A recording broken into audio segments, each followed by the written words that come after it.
nabonye byinshi kandi nabonye byinshi. Kaze neza ku Ijwi Rishya TV ivugira muri Australia kuri channel ya YouTube. Imigani, insigamigani, inkurumamo, amateka, imyidagaduro n'andi makuru yungura uzajya uyakurikira ku Ijwi Rishya. Ibyo nibyo bituma ukanda subscribe kugira ngo uzajye udukurikira. Ni nabyo bigutega ukanda no kunzogera kugira ngo uzajye ubona ibiganiro byacu bishya bigisohoka. Uyu munsi turabaganiriza ku mugani wa Nyirubuhingwa, umuhungu wa Mbindo wa Munyamitsindo w'ibwami ku ngoma ya Kigeli wa kane Rwabugiri. Umuryango wa Nyirubuhingwa uzwi nk'umuryango w'abakubitisha nkuba wari wihariye ku ngoma no ku mateka y'ububasha bwo guhanura imvura n'inkuba. Nyirubuhingwa yakuriye mu muryango ufite izina rikomeye.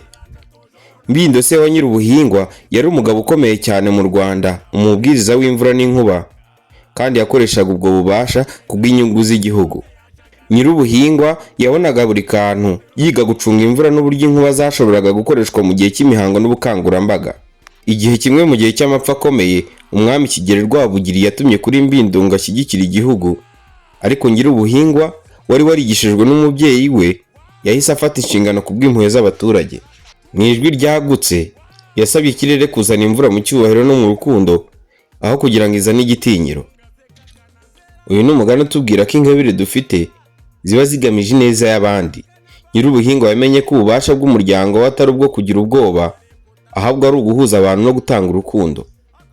Yakoze ibikomeye cyane mu gihe cy'amapfa, kandi abantu bose bamubonyemo umuntu ufite umutima uzi icyo gukorera abandi bivuze. Twese dukwiye kwibuka ko imbaraga zacu n'ubutware twifitemo bikwiye gukorerwa abandi kugira ngo dukomeze kubaka amahoro n'umunezero. Ni muri ubwo buryo Nyirubuhingwa yubahaga inkuba n'umuryango we mu buryo bufitiye igihugu akamaro. Mukomeze kuryoherwa n'ibiganiro Ijwi Rishya TV bibagezaho.